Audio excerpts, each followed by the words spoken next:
We're talking about health, education, and those kinds of things today, and he's got a message for you. I thought it might be a little more interesting coming from him than it would be coming from me. So I turn it over to Kevin Jackman. Can you guys hear me okay? 1 second. Set myself a timer so I don't go over. So I'm not a public speaker. I'm just a normal dude.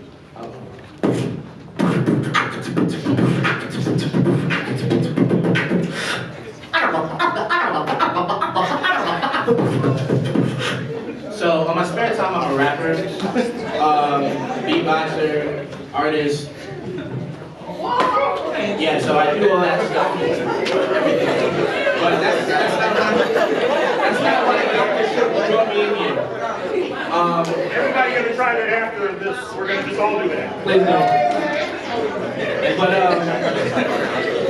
so yeah, the reason why I was brought in, the connection that Dr. Shipley and I have is I was on NBC a couple weeks ago, and I was telling a story about how my life got flipped, turned upside down. I don't want to quote the president, but it literally got flipped and everything went wrong in my life. So I'm here today because I was in your chair. I've done the programs. I'm from New York, and I'm taking this as an opportunity to reach out because growing up, I'm 23 now.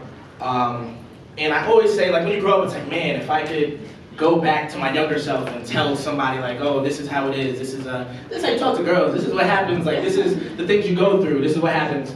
I would like to take that opportunity. So I guess basically me being up here is trying to give you, to the best of my ability, the cheat codes to life, cheat codes to growing up. Because the hardest thing is to learn from your experiences, and it's a lot easier when you can learn from someone else's. So just a little bit about me.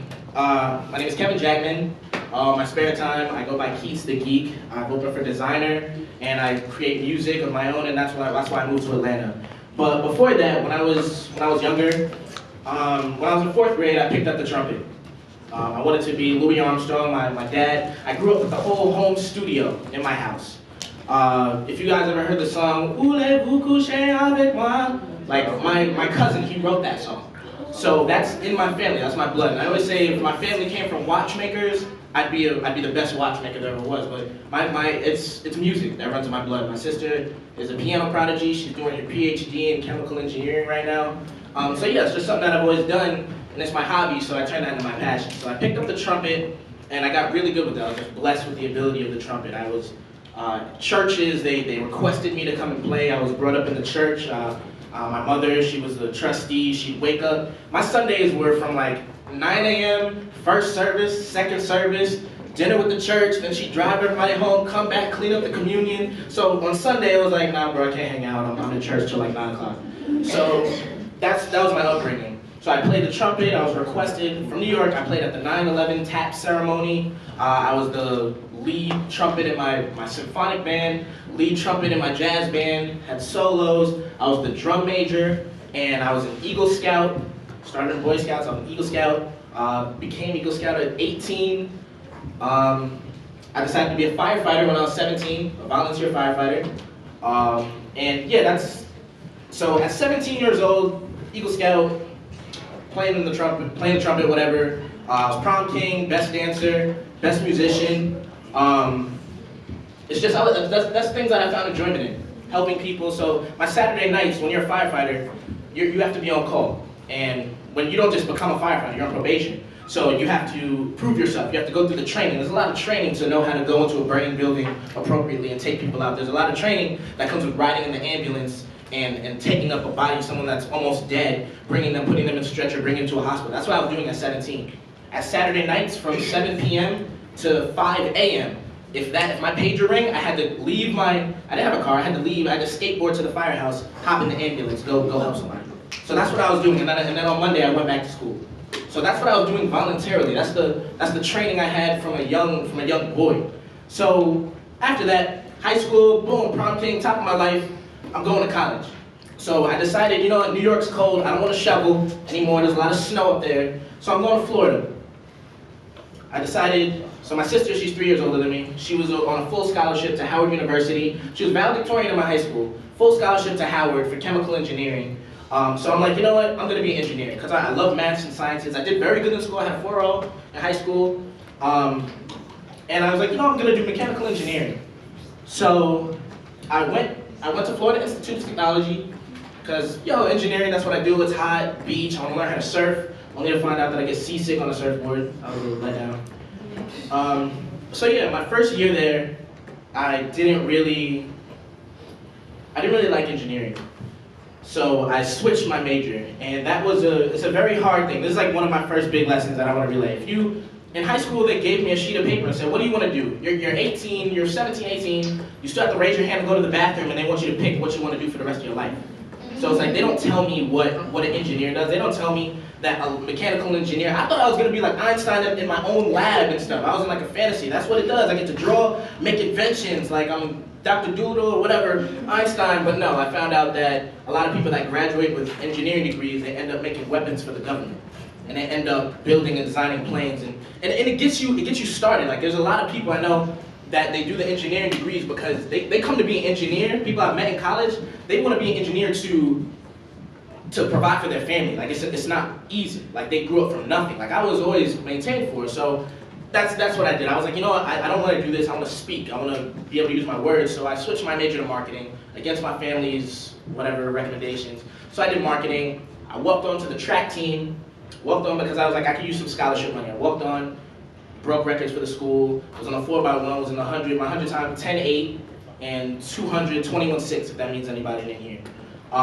So yeah, I was doing that, and I started a website at my school. I started a website called Stupid Notes, where students can sign up and they can sign up, put on their notes, tests, quizzes, lab reports, study guides, and if it so happens that the professor from the last semester just presses print and it's the same test, you could get 100. So I started that, and it was like a big thing on campus. I had like 800 users, and it was a thing that I was doing. So I was on this track of just like success, literally no L's. No L's, I was not losing. Like from 0 to 21, I was not losing. Like, my life was just a blessing. So then it just completely went downhill, just completely. So what happened,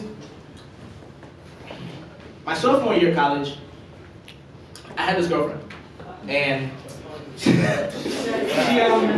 she was super nice. She was top of her class, she was a mechanical engineer, but she was like, hey, would you ever try like acid with me? And I'm like, nah, I don't do that. Like, come on, no. Yeah, so it's like, no, you do, and I'm a big advocate for just your life, do whatever you want. Like, black people generally mind their business, you know what I mean? So like, you do what I'm good. But she would like go out with her friends and like do that or whatever. And I'd be like, nah, I'm gonna just stick to mine. So I'm in this relationship for 2 years, and over time, maybe once every 3 months, she would ask me, and eventually it came to the point, it's like, damn, like, she really cares for me. Like, she was the greatest. So eventually, I took this class called substance abuse. So I took this class, and it said LSD was discovered by trying to find the cure for the common cold. Steve Jobs took LSD. Look at Steve Jobs. I'd say he was pretty successful. Like, just a bunch of, like, they were kind of being positive about it and just stressing the responsibility use. And I was all about being responsible. Like, I was an Eagle Scout, firefighter. It's like, okay, I was being introduced in a light where you could be responsible with this stuff. So one day, my girlfriend, she was like, hey, would you try it with me again? And I was like, you know what, all right, I think I'm ready, I'll experiment with you. So I said, you know, let's take it, and I'll try to make a beat on it. Like, we'll go to the park, like we'll listen to acid rap. Like, so I'm like thinking all these things like to do. So I took it was February 6th of 2015. It was the weekend of the Super Bowl. We took this, and it was like 10 a.m. So we took it. I'm about to run you through the whole situation.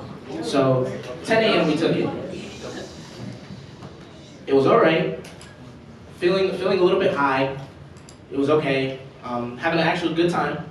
But then about 3-4 hours later, it turned into the worst experience ever. It's a bad trip does not even describe it.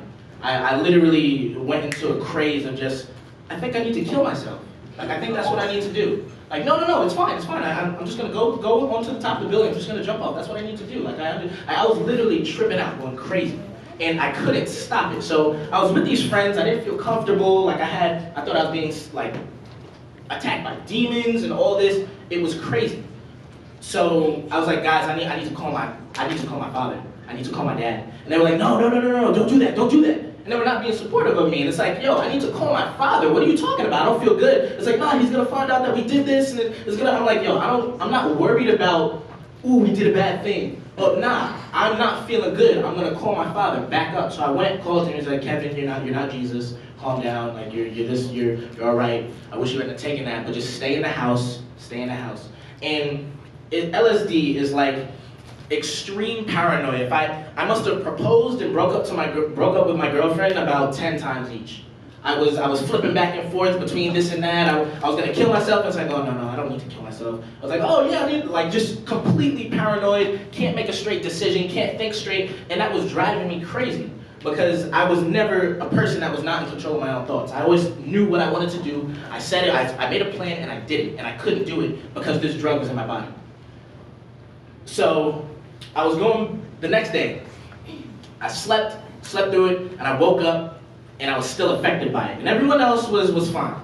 So I was really under the impression that everyone was trying to conspire against me. I was like the only one in the world that knew who I was, and I was the only one trying to protect myself. So they locked me in the house. They were afraid I was gonna hurt somebody. So what I did when nobody was looking, I ran to the front door, tried to unlock it, and then my girlfriend comes in, she starts screaming like, no! And then she comes over me, I punch her in the face. She goes onto the wall, she slides down, she's bleeding a little bit, and like that's when I snap back. I'm like, oh my gosh, I'm so sorry. Like, I can't believe I did that. Like, so then my other roommates, I was in college, I must have had like 4 roommates, rent was hella cheap. So they came in and was like, okay, I'm calling the cops. I'm calling the cops. Like, this is not good, Kevin. Like, so I hear, I'm in Florida, and they're calling the cops on a young black man, and I'm on acid. You know what I was thinking? If the cops come, they're gonna kill me. So, and that's a fact. So I get up and like I start thinking like I need to get out of this house because they really are trying to get me. So I'm coming out and I leave the back door. Like I said, I was on the track team. I hurdled a fence, I jumped, and it's not like I'm just doing this. Like I'm in survival mode, and it's not funny because what if I said I was gonna come up to you? Cop is gonna come and shoot you, and just literally shoot. It's not funny. Like, so I was literally surviving for my life. I'm running outside trying to get away from the cops, and the cops were already there when I was running. So I was jumping on houses trying to get away. I was saying, you know what, the cops are here. So I opened up a random person's door, a random man's door, and I'm like, yo, I just need refuge. Because my twisted logic was, I left my house, I need to get back into a house before a cop shoots me on the street. Like, pick one, I don't know, pick one. Black guy's been shot on the street. So I go in there, and then he's like, get this guy, get out of my house, just completely like scaring me. So I'm like, okay, I'm sorry. Like I close the door and I start running. I'm like, all right, I just stopped. And I had this altercation with this man. I'm running out of time. The cops are probably right behind me, guns drawn. So I'm like, I have to resort to something. So I break into a window. I break into somebody's window. I crawl in, arm all bloody, just happy to be in a house. So I walk into this woman's living room, and I see her there.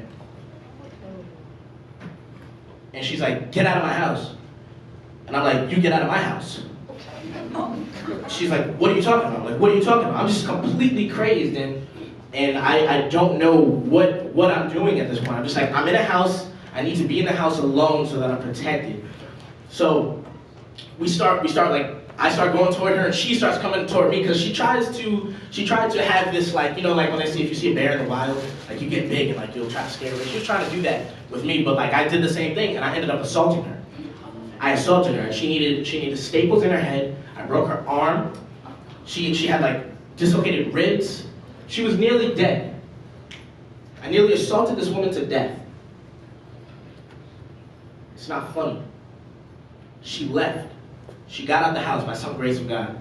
She got out the house, and I'm in the house now. Door's locked. Kevin Jackman, come out of the house right now, hands up. And I'm just sitting here like, okay, I'm alone in the house, Oh gosh. Oh fuck. Oh no. And I'm just like, I'm dead. Like they're gonna kill me. So I'm like, okay, they're gonna kill me. They're gonna kill me. what do I do now? I have like 30 seconds left. Need a pen. Don't do LSD. I write down. Because I'd accepted death at that point. Like, it's like, what am I gonna do? It's like, I've cheated on tests before. Like, I've been able to get out of some things. Like being, you know, it's, you can get out of some things, but it's like when you beat a white woman in Florida half to death, and you're on this drug, you're a black man, I have no sneakers on, in somebody else's house, my life is pretty much a wrap right now, I'm thinking. So, I wrote that note, don't do LSD. And I got on my knees, I said a prayer, I said if I die right now, I probably deserve it, I don't know, and I'm praying to God like it's my last breath, and I hope that you guys never have to experience where you've already accepted death, and you're praying to the Creator as if you were about to meet them. So I did that, and as soon as I said, so if I die right now, I probably deserve it, and I just ask for mercy. If I do not, I know that if I somehow survive this, not even if I get out, if I'm here in front of you today, if I survive, if I'm breathing in 30 minutes, God, I thank you, and I know that you've kept me on this earth for a certain reason. I don't know what it is, but I know I'm supposed to be here, because people don't make it out of the situation. That's what it is. So,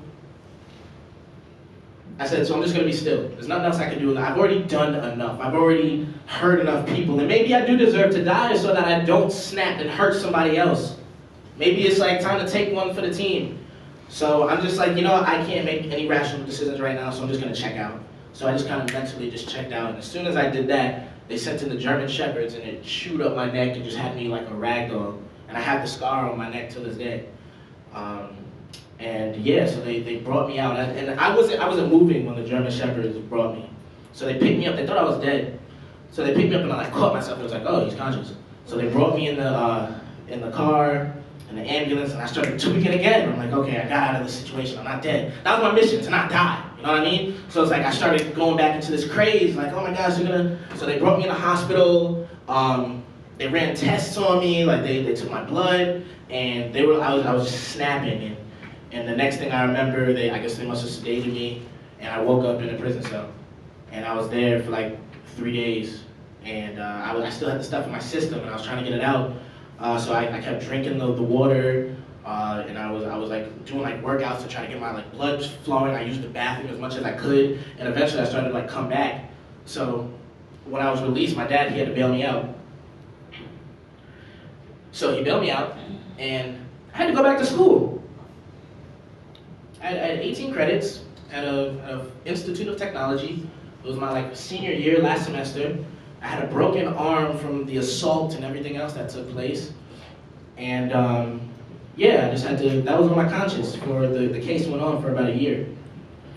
So yeah, in Florida, and I couldn't, so since the police responded to a domestic violence case, and I wasn't able to go back to my house. I had to have somebody bring me my clothes, whatever belongings I could have, and I had to stay on a friend's house. The friend that was helping me make the website, Stupid Nose, I crashed on his house, his couch. And my girlfriend that I had, she had like problems with depression before, and this only added to the fact of it. And it was pretty bad. My year was just a year of someone that looked a great person that had one wrong mistake. One decision. I took LSD. That was the one that caused me to freak out, was not in control of myself, and that's what happened to me. So the case is going on. They asked me to do some therapy. I do it. I just focus on my school. That whole time, I'm focused. I need to graduate. I will not waste this degree. My parents have done too much. I've gone too far. I've been here for too long to not get this degree. I'm not going to let this mess up. So I get called into the dean's office, and it's like, hey, we heard what you did, and if this case is done before you graduate, you're expelled. So I'm like, all right. But the case went on for like a year. So I got my degree, I graduated, and all this time, this woman, Mandy Bash, she's in control of my life. Because I had a life sentence. I had 7 felony charges, plus, which adds to a life sentence, if you didn't know, plus 20 years. So I was looking, I think life in Florida is 25 years plus 20, so 45 years looking in prison, 23 now, 45, not the best in that, was that, 68 years, 68, I would get out of prison. So yeah, What I'm on now is all the charges. I'm on adjudication withheld, no felony charges, no felony conviction. I'm on probation, which is like a slap on the wrist. I have to do community service. I was a firefighter, Eagle Scout. I eat community service for breakfast. Like, so the way I got to this blessing, the way I can stand in front of you, the way I own my own apartment, is this woman had mercy. This woman, she wanted to have a meeting. She wanted to see who I was, because she didn't know who I was. She thought I was some crazed criminal. So she did some research, saw I was an athlete and my credentials, so she saw pictures of me smiling. And we met to decide what we should do. So I was there with my lawyer, I was there with my father. He flew down from New York. And in Florida, I had no family. I had no one to go to. I went away from my family. So the amount of support that my family gave me was incredible. Incredible. So yeah, we met. I walk into the office and I see her and I literally start to just shake, and I'm like, I feel like a 5-year-old boy who just like spilled his apple juice. Like I'm just like, I'm so sorry. Just like, I'm sorry. And I just start bawling, and she hugs me. And she wrote a book about this, and it's called Taming the Takalash, and that's a whole nother thing. But yeah, she hugged me, and she said in that moment she was touched and she was moved, and she just did not want me to go to jail. She knew I would survive. She saw who I was as a person, and we have the greatest relationship to this day. Her name in my phone is Mama Mandy.